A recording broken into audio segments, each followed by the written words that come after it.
Meus amigos, minhas amigas, muito boa noite. Mais um vídeo nesse sábado absolutamente maravilhoso. Na verdade, nesse fim de semana absolutamente maravilhoso, absolutamente fantástico. E eu tenho muito, mas muito a tratar com vocês aqui sobre tudo que nós, na verdade, vivenciamos. Nós todos vivemos, durante esses últimos, pelo menos 2 dias aí, com toda essa tremedeira, realmente, esse barulho que foi feito em relação a essas duas bandeiras aqui. Botafogo e Japão, Botafogo e Keisuke Honda. Eu sou o Daniel Brown, sejam bem-vindos a mais um vídeo aqui do canal Brown e Fogo. Tô vendo que tem mais uma leva aí de gente nova, alcançamos aí os 27 mil inscritos, estamos caminhando para pegar os 28, cara. Então, se você não me conhece, cara, passou a conhecer, se inscreveu aqui no canal, cara, viu aí, vou começar a ver esse conteúdo desse cara, botafoguense, vamos ver se ele é bom mesmo. Se eu sou bom ou não, você que vai dizer. Mas eu peço para que você ouça as minhas ideias, entenda que isso aqui é um canal de opinião, não é informativo, aqui eu não vou dar o primeiro furo de reportagem, aqui vai ser a análise, aqui vai ser a pauta aprofundada e principalmente um espaço para nós debatermos, Eu tenho certeza que quando vocês comentarem aqui as opiniões de vocês, cara, se vocês me quebrarem com argumentos, eu vou aqui falar que eu mudei de ideia, A galera que me segue sabe que eu sou muito democrático, então é isso, cara. Se inscreva no canal, ative as notificações para você não perder absolutamente nenhuma novidade. Com esse sininho aqui, cara, sempre que eu postar um vídeo, começar uma live, vai aparecer no teu telefone e você vai ficar por dentro de absolutamente tudo. Agora vamos falar de todo esse dia, de como foi essa experiência fantástica, não só pro Botafogo, pro Honda, mas na minha carreira também. Bom, vamos lá, gente. Começando a falar dessa manhã que foi absolutamente inesquecível, pro Honda, pro Botafogo, pra mim, pra todo mundo. Às 9 da manhã, os portões do setor oeste inferior foram abertos, 1 quilo de alimento não perecível para você poder entrar no estádio. Aí você tinha diversas atrações lá dentro, Você tinha o bannerzão pra galera tirar uma foto ali com Honda, Tinha um espaço para você fazer uma montagem, com a bandeira do Japão, Você pagava R$5 e tinha uma montagem ali, numa foto ao lado do Honda, Tinha balde de pipoca personalizado com a foto do Honda, Tinha, acho que obviamente os stands ali, os quiosques, das camisas personalizadas do Honda com a bandeirinha do Brasil, do Japão, do Botafogo, o escrito em japonês e escrito em latim, Honda também com o número 4. E aí começaram as atividades, começou aí o esquema do cronograma. Primeiro tivemos aí o jogo Sub-17, um amistoso entre Botafogo e Boa Vista. Eu acho que foi uma sacada bem interessante para que passasse o tempo, as pessoas fossem consumindo os produtos, Foi uma sacada muito legal do marketing, porque aí as pessoas teriam um jogo para assistir, todo mundo tem a curiosidade de ver jogos das categorias de base, mas realmente é complicado, As pessoas elas voltam muito pro futebol profissional, São poucas que acompanham de maneira, vamos dizer, a fundo as categorias de base, e foi uma forma, tanto de aproximar a torcida de um time da base, quanto de você deixar aquela galera ali por muito tempo para consumir os produtos, consumir cerveja, comida, as camisas, obviamente, Então isso daí foi uma sacada interessante, e justamente com o time Sub-17, isso eu achei muito legal, Porque o time, essa geração 15-17, Sub-15, Sub-17, essa galera que acabou de subir para essa categoria, é uma geração muito forte, de jogadores muito talentosos, e é um time entrosado, de jogadores que estão na seleção brasileira, como por exemplo o Cauê, como por exemplo, obviamente, o Matheus Nascimento, que é o principal jogador dessa geração do país para muita gente.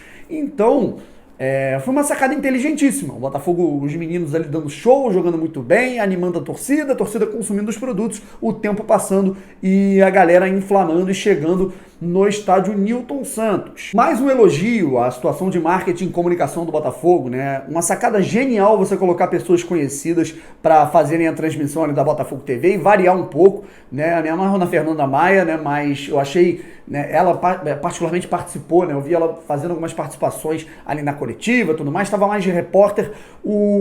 A transmissão ela foi feita pelo Pedro Certezas e pelo Marcelo Adnet, E que ficou muito maneiro, cara. O Certezas nos comentários, o Adnet na narração, E eu particularmente vi alguns relances assim na internet, estava lá trampando muito, gravando, fazendo as minhas coisas, Mas a galera, cara, só elogiava, a galera tava rachando o bico, rindo demais com esses dois, no jogo Sub-17, aí depois nas atividades ali com os shows ali num palco, vamos dizer, um espacinho improvisado para o DJ Pelé, para o MCG15. Depois das atrações principais, né, dos artistas, nós tivemos aí, pelo menos nós, pessoal da imprensa, fomos para a sala de coletiva, que não foi na sala de imprensa Luiz Mendes como de costume. A gente teve aí o espaço reservado para a chegada do Honda, né, e para a coletiva do Honda, a apresentação, o cara vestindo a camisa, foi muito próximo ali, uma parede, assim, uma porta de vidro dividia ali da arquibancada, só que pouca gente sabia disso. Né? Foi bem próximo ali da arquibancada, numa salinha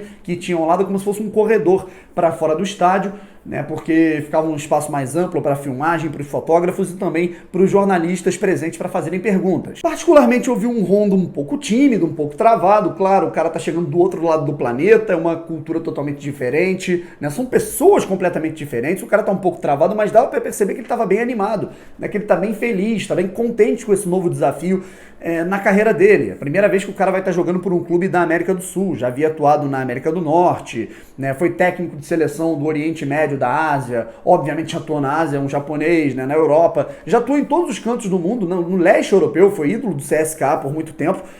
Então é o primeiro desafio aqui, cara, numa terra em que para ele é completamente desconhecida. Os únicos elos dele talvez sejam o Toninho Cerezo, que foi o técnico brasileiro que revelou o Honda quando o Honda chegou para o futebol profissional, e talvez, sei lá, né, o Zico, né, que foi um mentor aí do futebol, um brasileiro que foi mentor no futebol do Japão. O Seedorf, né, que ele mesmo disse que não teve muita ligação nesse momento, enfim. Aí tivemos a coletiva, né, e primeiro houve a abertura do presidente Nelson Mufarrege, né, e falou lá um pouco. Aí depois nós tivemos o Marco Agostini, que é hoje o vice-presidente de futebol.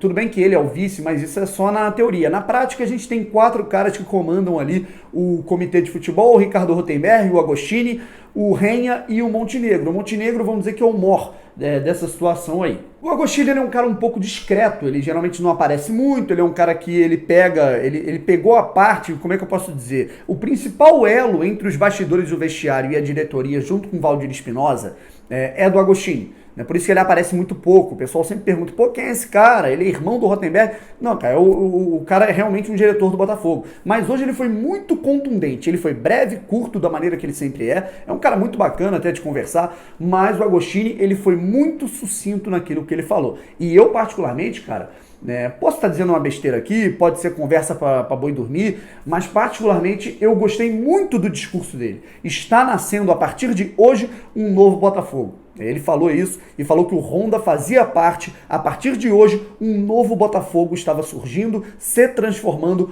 por conta da chegada de Keisuke Honda. E agradeceu, obviamente, a torcida que tornou isso possível. E depois tivemos aí o Ricardo Rotenberg, ele arriscou um pouco do inglês, né? Começou um pouco ali travadão, mas aí foi desenvolvendo muito bem, foi se empolgando, falando de Garrincha, Jairzinho, Didi, Newton Santos. Achei legal ele arranhar um inglês para a imprensa internacional, lembrando que foram mais de 50 credenciais de jornalistas de fora do país para acompanhar a chegada do Honda. Aí o cara foi lá, posou para foto, vestiu a camisa, a galera tava todo empolgadão, ele sorriu, deu uma sorrisão quando ele vestiu a camisa, a galera aplaudiu, e aí tivemos as perguntas. Eu particularmente gostei muito da pergunta da galera independente, do jornalismo independente, gostei muito da pergunta do Tef, do Cadu do Fogão Net, do Fabiano Bandeira. Eu vou colocar o link aqui na descrição para vocês darem uma olhada no vídeo completo da transmissão da Botafogo TV. Mas eu particularmente, eu perguntei, né, vocês viram no meu último vídeo, tá tudo lá, a resposta do Honda, a tradução, né, porque eu perguntei em português, a respeito da situação do desempenho dele. Do desabafo que ele teve, ele estava desabafando muito, né? As pessoas duvidam de mim, estão falando que eu estou indo no Botafogo só por marketing. Eu queria saber por que ele tinha desabafado tanto, se isso realmente tinha incomodado ele, né? Porque é considerado um grande jogador, o maior da história do Japão, mas aí vive em um momento assim de experiências diferentes na carreira, 33 anos, vinha da Austrália, Holanda e técnico de Camboja. Então, eu perguntei se ele estava incomodado, né, com esse estereótipo e como que ele pretendia tirar isso como motivação, né, para que ele pudesse demonstrar o valor dele no Botafogo. Foi basicamente isso que eu perguntei, né? E eu poderia até ter perguntado em inglês, cara, mas sinceramente eu tava tão nervoso, eu manjo um pouquinho de inglês, cara. Eu poderia formular ali a pergunta, não um pouquinho não, eu falo inglês legal, embora não esteja praticando tanto. Mas eu tava tão nervoso, cara, tava tremendo tanto, que se eu tentasse falar inglês não ia sair nenhuma oração, né? Então eu quase não saí em português, então foi ali na minha língua mesmo. né? E aí houve a tradução, o Honda respondeu, e aí a pergunta, infelizmente, a tradutora abreviou demais, né? Eu gostaria um dia de poder ver se alguém que fala japonês, né? Eu vou tentar buscar isso para ver a resposta completa, a transcrição completa do que ele me respondeu. Mas basicamente, cara, a gente vê que ele está inflamado, né? Pela expressão, da maneira que ele me respondeu. Eu via que ele falou muito um papo lá de pai de família, ele é ser humano, né? Então ele é um cara que ele ficou muito incomodado com esse estereótipo de que é só marketing e que ele quer demonstrar o valor dele como o maior jogador da história do Japão, claro. E nos posicionamos lá na área de imprensa, destinada para os repórteres, para os fotógrafos, relacionada lá a entrada, né, a subida da escada ali pelo túnel, né, de acesso em frente à torcida do Botafogo, onde o Honda subiu e pôde ter o primeiro contato do dia com a torcida do Botafogo. A torcida do Botafogo já dava para escutar todo o barulho, todos os grunhidos, todos os cânticos da própria coletiva. Até o Honda dava uma pausa, né, dava uma olhada. Foi muito interessante. E aí quando ele subiu, cara, dava para ver a expressão dele fazendo uau, né, porque era realmente ensurdecedor, a torcida completamente sincronizada, né, num coro absurdo. Primeiro teve aí a subida, eles colocaram, eu acho que o marketing do Botafogo ele foi muito inteligente em colocar jogadores que pudessem simpatizar e não arrancar vaias, né. Eu achei interessante, né, que o locutor ele falou assim: agora vamos chamar jogadores do Botafogo que vieram recepcionar o Honda. A galera já começou a vaiar, como se fosse, porra, imagina, né, ver um jogador que a gente não gosta. Aí colocaram o Luiz Henrique, né, que tá bem com a torcida, começou bem, garoto da base, o Matheus Nascimento e o Cauê, né, que são os dois jogadores, os dois protagonistas desse time sub-17, inclusive, né, gol do Matheus Nascimento, 1-0, gol do Cauê, e o terceiro gol, cara, teve uma assistência de letra, não me lembro quem fez o gol, mas foi uma assistência de letra absurdamente espetacular. Foi uma assistência do Hugo, ele até postou nas suas redes sociais, foi muito maneiro. Então, voltando aqui para a situação do Honda e da chegada de toda a expectativa. E depois tivemos o Jairzinho, né, que foi muito bem recepcionado. Eu tinha até um certo receio, né, por ser pai do Jair Ventura, né, por toda a imagem, mas não teve nada a ver, foi mais viagem da minha cabeça mesmo. Né, o Jairzinho é o que é por conta do Botafogo. O Botafogo é o que é muito por conta do Jairzinho, de tudo que ele fez ao longo de sua carreira, né? Campeão da Copa de 70, tendo sido aí o único jogador a marcar um gol em todos os jogos de uma única edição na Copa de 70. Ele foi fundamental. Sem Jair não tinha tricampeonato mundial, né? E esse cara é do Botafogo, esse cara pertence ao Botafogo. Eu acho que o Honda sentiu o peso, né, quando ele viu que um cara desse tamanho estava recepcionando ele, eu não tenho dúvida disso. E aí o Honda chegou meio tímido, meio travadão, né, ele subiu as escadas, né, tava lá acenando e tudo mais, mas estava um pouco tímido, fez as embaixadinhas ali e tudo mais, só que ele foi ficando inflamado com a torcida, ele foi vendo aquilo e teve uma hora que ele deu uma surtada, né, que aí do nada ele começou a gritar, e aí batia no peito, começou a beijar o escudo, aquela imagem, né, dele com a boca abertona ali com a galera, foi um momento que ele ficou meio maluco, né, então começou a extravasar e a galera começou a latir, né, dar aquele latidão tradicional, a oeste inteira, né, começou a latir.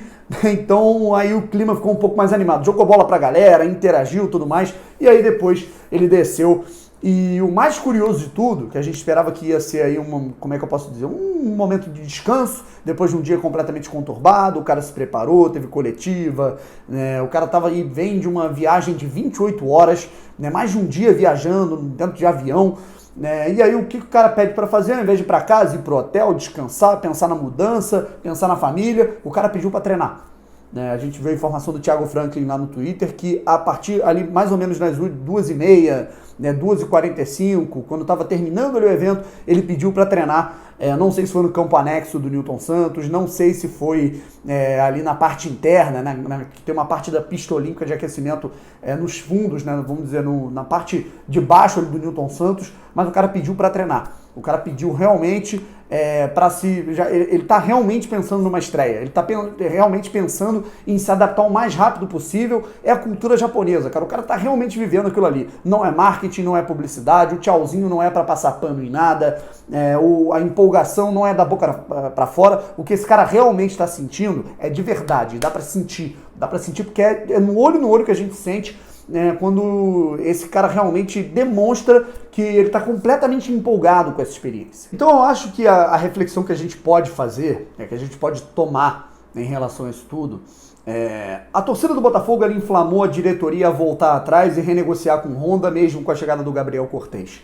A torcida do Botafogo inflamou o Honda e colocou o Botafogo num pedestal, além das outras propostas que ele tinha de clubes asiáticos que ele ressaltou na sua coletiva hoje. Ele falou que tinha propostas de outros clubes, mas que ele nunca tinha visto algo parecido na vida dele, nem nas redes sociais e nem no aeroporto. Que a torcida do Botafogo foi uma coisa louca e que isso realmente influenciou muito. E dava pra ver que não era da boca pra fora, rapaziada. Então o Honda, ele foi impressionado pela torcida, e podemos dizer que a torcida do Botafogo colocou o Honda no Botafogo. E aí, logo depois desse segundo contato, depois do aeroporto, tivemos aí o contato entre o Honda e a torcida do Newton Santos. Logo depois, o cara pede para treinar. O cara não quer perder tempo. O cara pede para se aprimorar fisicamente, tecnicamente.